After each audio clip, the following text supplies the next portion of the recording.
Et voilà, comme dans tout début de vidéo, on commence par un château. Voilà, il est beau, hein. Bon allez, c'est bon, on en a déjà vu une trentaine de châteaux.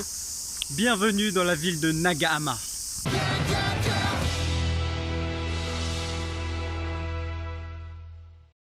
Et nous voilà dans le parc du château. Donc vraiment très calme, il n'y a vraiment personne dans cette ville. Et là-bas, qu'est-ce que j'aperçois? C'est la mer. Et non, messieurs, mesdames, ce n'est point l'océan, ce n'est ni la mer. C'est tout simplement un lac. Le lac le plus grand du Japon. Il se nomme le lac Biwa. Le lac Biwa est collé à 3 préfectures différentes. La préfecture de Kyoto, la préfecture de Fukui et la préfecture de Shiga.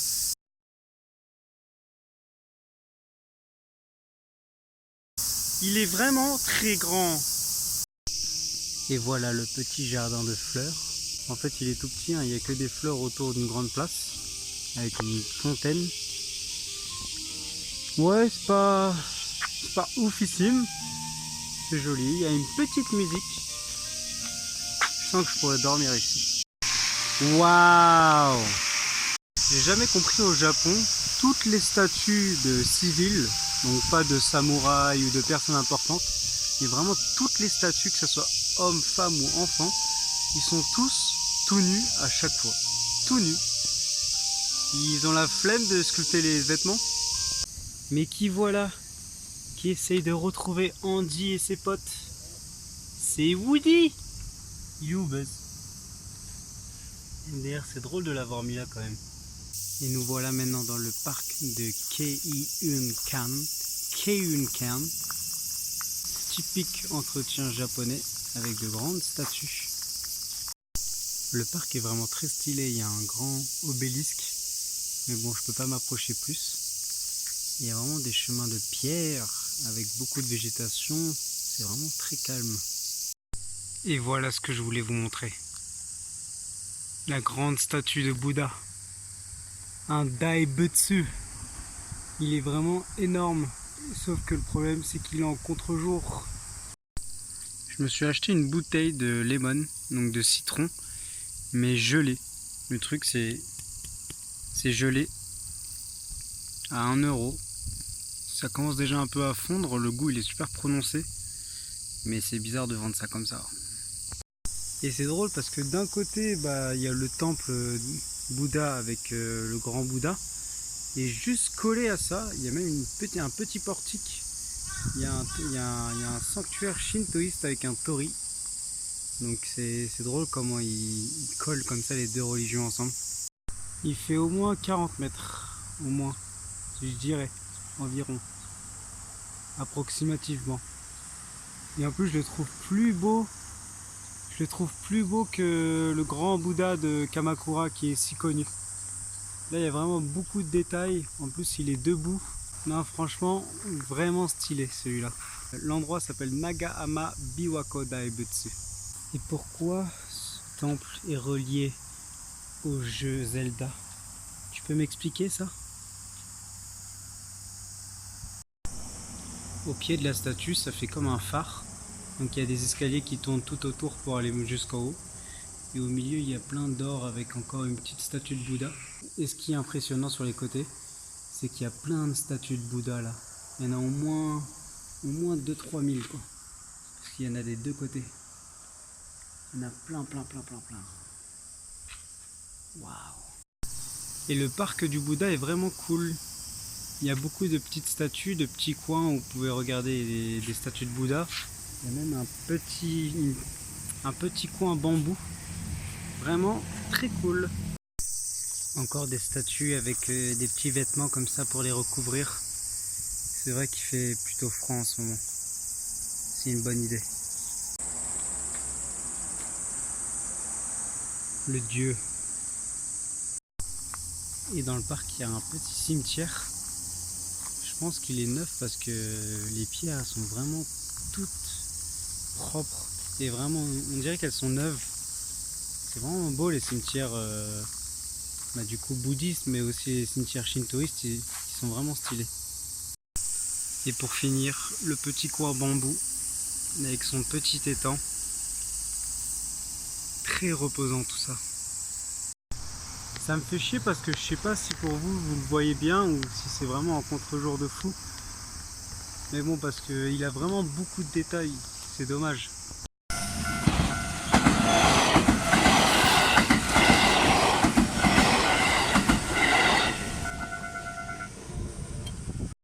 Et du coup là, je suis revenu vers le côté de la gare. Et juste à côté, en fait, il y a le quartier de Kurokabe. Et du coup là, il y a déjà pas mal de vieilles maisons, tout en bois, comme ça, à l'ancienne. Ça se voit qu'elles sont archi vieilles. C'est vraiment très classe. Il y a même les portes, tout est en bois. Et comme d'habitude, bah c'est très calme. Pas mal le design. Cette ville ne m'inspire pas très confiance. Je pense que je ferais mieux de me barrer d'ici.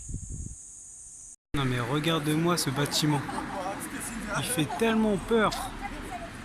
On dirait la tour de la terreur de Disneyland. Tout est rouillé. Non mais regardez-moi ce chef cuistot. Il a tout d'une tête qui donne confiance. Et il y a mon poteau Richard. Ouais, Richard. Qui fait la promo pour le musée des figures. Franchement, t'entretiens bien tes dents. Hein. Tu te brosses chaque jour, c'est bien Richard. Ça, je crois que c'est un musée pour moi. Le musée des figurines. Tu crois qu'on peut en acheter? Alors effectivement, on peut en acheter. Il y a une boutique là. Mais bon, vu ce qu'ils proposent, j'imagine même pas le musée, ce qu'il doit avoir à l'intérieur. Ça doit être juste les mêmes figurines, mais en échelle réelle. Donc bon, je crois pas que ça vaut vraiment le coup de visiter ça. Je préfère faire le tour de ce petit quartier des familles. Je suis rentré dans une géante boutique de verre. Je crois que c'était aussi une fabrique ici, dans cette ville, c'était aussi une usine pour fabriquer du verre. Et du coup, bah là, c'est très demandé. Elle est vraiment géante la boutique et elle est un peu à l'ancienne, un peu. Genre 18e, 19e siècle. Mais bon, c'est quand même très kitsch. Hein. Très très kitsch comme endroit. Et tout se vend, donc tu peux tout acheter. Même ces petits masques. Lui, il est à 30 € à peu près, ce masque-là.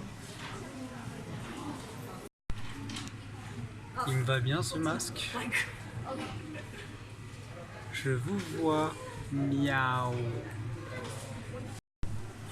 Ou peut-être lui. Il est peut-être mieux.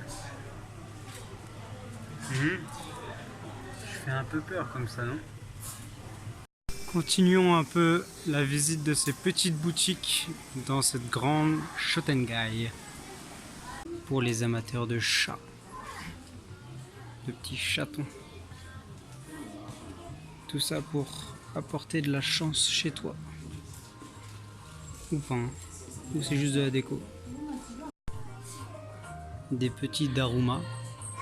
Donc vous savez, c'est les trucs où il faut colorier un œil pour exaucer un vœu. Et lorsqu'il est exaucé, bah, vous coloriez le deuxième œil pour faire un deuxième vœu. Ce sont les Daruma. Moi, avec la ville de Nagahama, maintenant j'en ai fini avec elle. Ce qui est bien, c'est que bah, du coup, je l'ai remplacé par la ville de Maibara. Parce que Maibara, il n'y avait vraiment rien à faire, j'ai vu sur Maps. Ce qui est bien sur Maps, c'est que bah, du coup, c'est vraiment très pratique. Parce que là où ils vous conseillent les restaurants, les bars, tout ça, il y a aussi la partie attraction. Et en fait, quand vous cliquez dessus, et bah, ils conseillent tous les temples, tous les parcs, tous les endroits à visiter qui sont stylés dans la ville. Donc vraiment ça regroupe tout et bah, du coup vous avez tout sur Maps. Et du coup bah, vous pouvez vite voir si bah, la ville il y a beaucoup de choses à faire ou pas. Bon, j'ai fait 4 stations de métro et je me retrouve maintenant dans la ville de Hikone. Parce que personnellement bah, je connais pas. Peut-être que lui là-bas bah, il connaît. Donc pour l'instant c'est plutôt la ville de... Il connaît pas. Ok, je pense que je vais aller par là parce que vous savez pourquoi. Bon, déjà la grande allée principale de Hikone est vraiment sympa. Elle est très calme et en plus il y a beaucoup d'arbres et tout le long du chemin il y a des statues comme là. Il y en a vraiment beaucoup. Et de belles statues, n'empêche. Comme ceux-là là. Et le meilleur, lui, il est énervé. Il est très énervé, je sais pas ce qu'on lui a fait. Je pense que dans cette ville il y a pas mal de fabriques de statues comme ça. Et surtout de pierres tombales. Le soir ici, ça doit être magique. Alors que là, en journée, bon, ça fait super moche, ça nique tout le décor. Mais le soir, ça doit être incroyable. Regardez-moi ça. Il y en a des centaines. Il y en a plein partout. En fait, c'est pas le parc du château. C'était l'entrée d'un sanctuaire. Donc là, je suis à l'intérieur. C'est vieux. Il n'y a pas grand chose. Et il n'y a personne. Moi, j'ai acheté des tickets pour visiter le château. Parce que du coup, le forfait, c'était château et son jardin. Bon, c'était quand même un peu cher. Hein. C'était 800 yens, donc à peu près 6 €. Et il me reste encore une demi-heure de visite. Et en plus, il faut monter des marches. Je suis déjà assez éclaté comme ça. J'espère qu'il y aura une belle vue dans le château. Voilà, après avoir monté 1354 marches d'escalier, le voilà enfin ce château, ce maudit château. En plus il est en réparation, donc il est à moitié moche. Et il est tout petit. Et comme il est en réparation, je sais même pas si on peut le visiter. Par contre la vue, elle est vraiment superbe. En plus il y a vue sur le lac Biwa. Il est devenu tout doré grâce au soleil là qui se reflète dans l'eau. C'est vraiment beau. Bon, on peut au final faire une visite du château. Mais le truc c'est qu'il est vide. Il y a ça là. Ça je sais même pas ce que c'est inutile. C'est quoi? C'est une fenêtre. Ok, il est vraiment inutile. J'ai perdu 6 €. Il n'y a rien du tout. Il n'y a rien. Il n'y a rien du tout. Je suis arrivé tout en haut au dernier étage du château. Les marches, j'ai jamais vu des marches comme ça.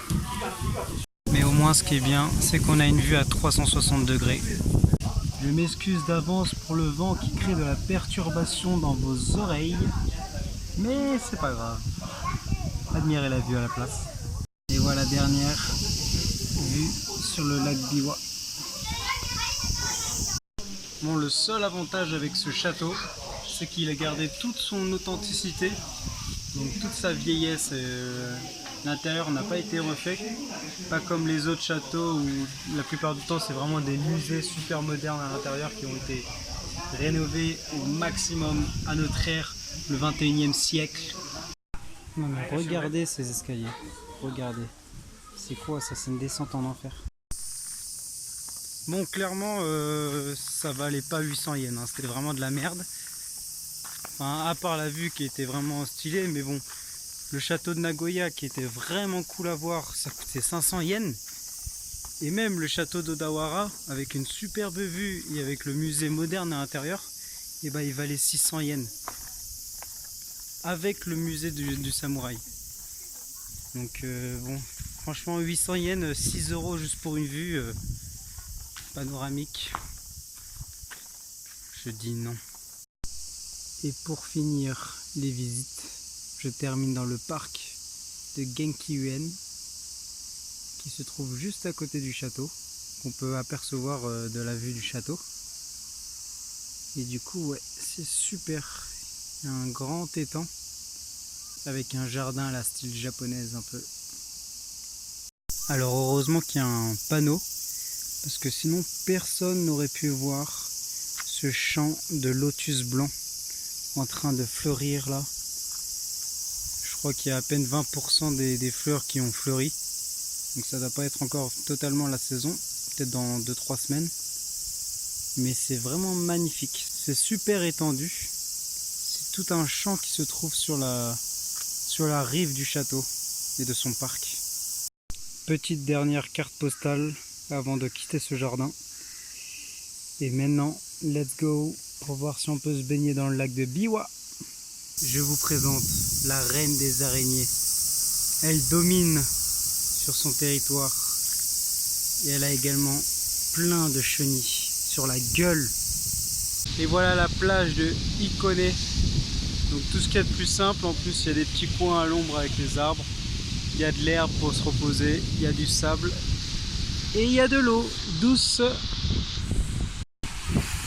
Matez-moi un peu ce coucher de soleil de ouf. J'étais dans l'eau 1 heure, c'était tellement bon, l'eau elle est tellement chaude. Mais ça vaut le coup d'œil. Aujourd'hui, beaucoup de sang a été versé. Bon les gens, je vous dis à demain pour une nouvelle vidéo. Donc demain ça va être 2 nouvelles villes normalement. Ce soir je vais dormir à Kyoto, mais Kyoto on va visiter ça seulement dans 2 jours. Parce que j'aurai 3 jours à Kyoto et il y aura beaucoup de choses à voir. Si tu as aimé la vidéo, n'hésite pas à la liker, à la partager comme d'habitude. Et je vous dis bonne nuit, bonne soirée ou bon après-midi. Bye bye.